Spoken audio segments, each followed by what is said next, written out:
This is Mary Postaway with the update of aftermath of Hurricane Isaac. I just want you to see the debris that's around here. I'm at Hemps Creek, and it's debris everywhere. Everywhere. This storm has took this town by surprise. I told you he'd come a-knocking, and he did. The eye did pass over LaSalle Parish, people. They did. And I hope y'all was ready. I hope you had your clothes washed and all that before the electricity went out.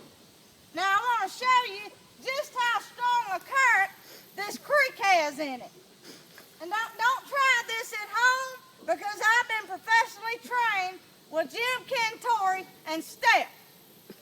And they showed me the do's and the don'ts.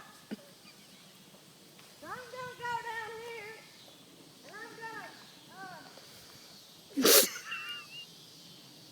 see, that's one thing you don't want to do, is just walk off the side of the creek. It's got a strong current, and it's deep.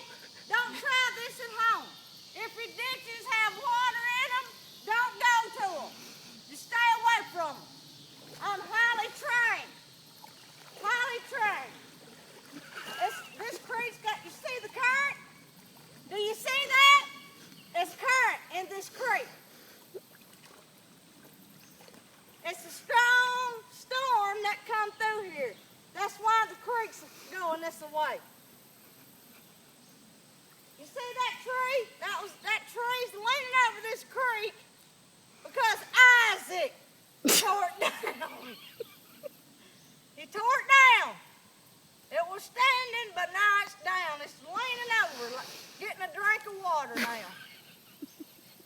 So, just remember, the next time a hurricane comes blowing through, you just hunker down,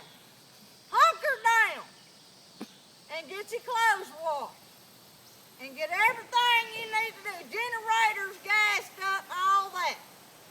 And just keep up with me on the Facebook. I'm on the Facebook, Mary Postaway.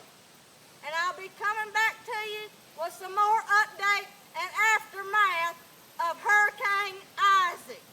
Thank you.